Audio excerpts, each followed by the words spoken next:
How can we improve our culture? I get this question a lot. The answer is extremely simple. In fact, it's easier than you can imagine. If you want to improve your company's culture, I'm going to simplify it for you in the next few minutes.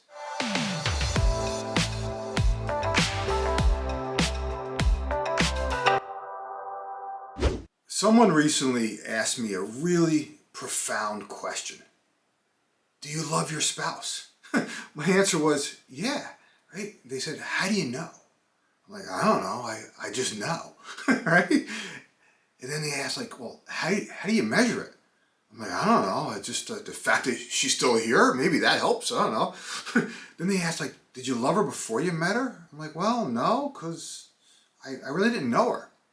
Then they went on to say like, what specifically did you know, like when did you specifically fall in love with her? I'm like, I just can't point to one thing. It was like a combination of a bunch of little things. And then they asked me like, if I could tell them the exact day I fell in love. And I was like, I don't know. I just woke up one day and it was like, I realized that I wanted to spend like the rest of my life with her. Here's the truth. Some things we just can't measure. Some things we cannot be defined by a single act. Culture is one of those things. The major mistakes that leaders make when they're trying to change a culture is treating it like some campaign. We're launching a new program in Q3. We're going to buy ping pong tables and we're going to have summer Fridays and we're going to institute a work from home policy and maybe, just maybe, we'll get a best place to work award.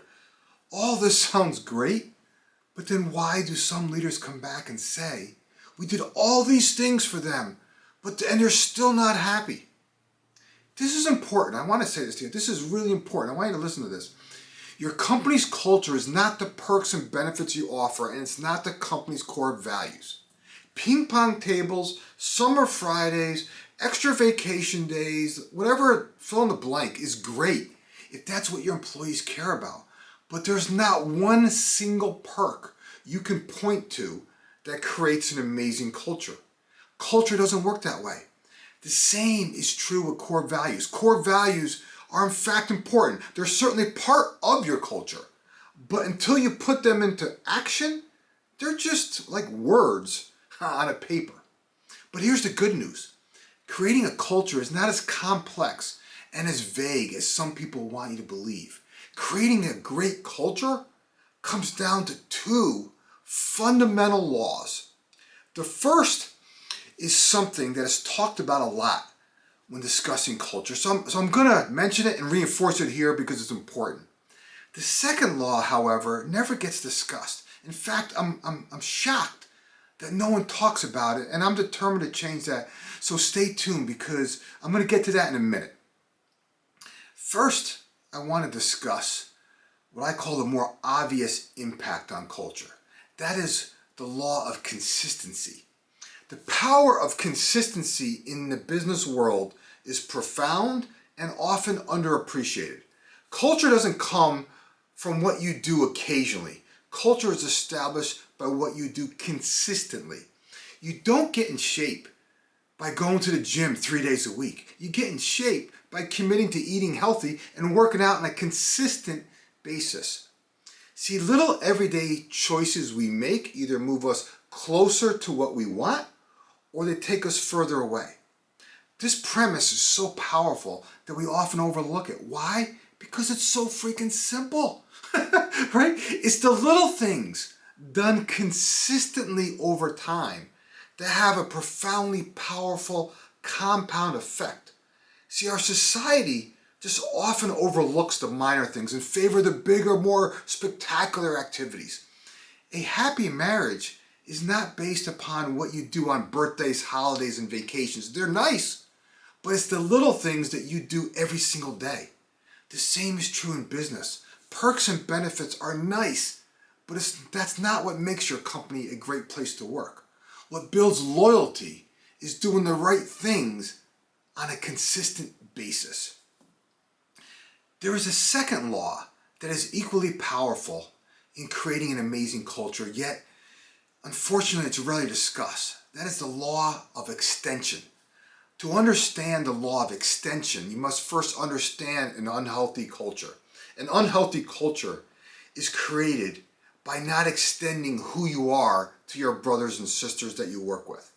Let me explain by using the same metaphor as I did earlier. I'll do this by asking a simple question. Do you love your spouse? The answer in most cases is yes.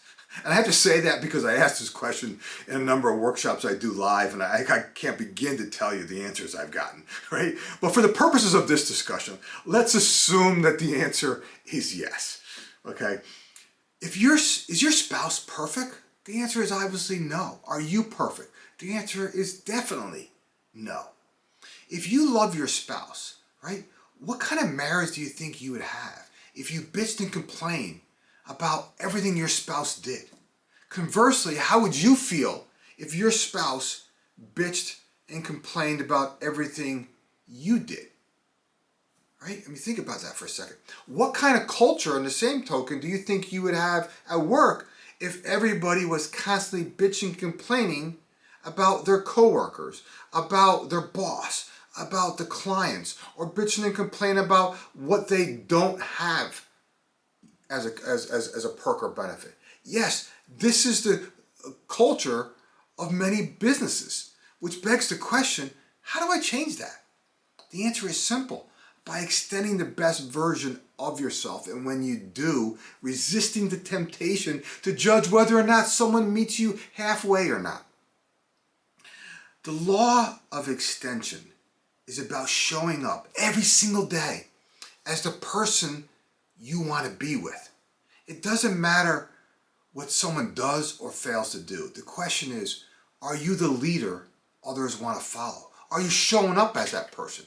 See, you as the leader can only teach if you are worthy of teaching, right? You are what you extend to others. Your company's culture is an extension of you, the leader. Some leaders initially struggle with this when I explain to them. Why? Because it requires accountability. It's easier to blame what someone else doesn't do.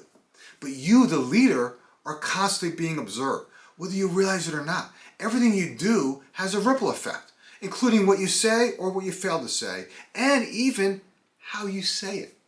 See, human behavior is contagious. Habits compound themselves. Routines get modeled and repeated. Effective leaders extend themselves by acting the way they want their team to act.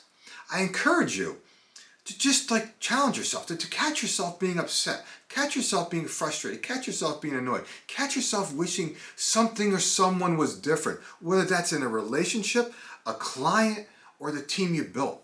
Catch yourself asking someone how their weekend was and just rushing on to the next topic, right? Because you're so quickly in tune to getting on to the thing that you want to talk about. When this happens, ask yourself, what example am I setting?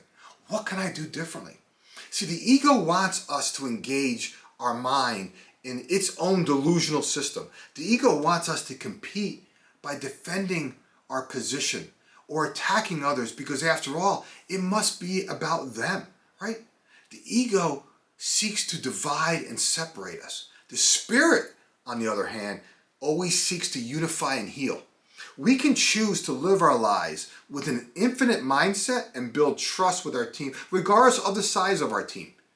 We can choose to make those we work with feel like they are part of something bigger than themselves. We can create a movement that others want to be a part of. At LXU, we're on a mission to create a positive and meaningful difference in the lives of everyone we interact with. We are transforming leaders at every single level in an organization into what we call growth champions, so they can in turn create a positive and meaningful difference for the team, for their team and their business. The law of extension is infinite. A company's purpose drives culture, and that purpose is extended by its leaders to their team, who in turn extended that purpose to their team. Imagine for a second if the culture you could have if everyone chose to be the leader they wish they had. See, the moment you decide that you are the one who is capable and responsible for changing things, everything shifts, and I mean everything. That is the law of extension. Every small and seemingly insignificant act you extend to your team will compound itself over time if you consistently exercise it. Leadership at work, by the way, is no different than leadership at home.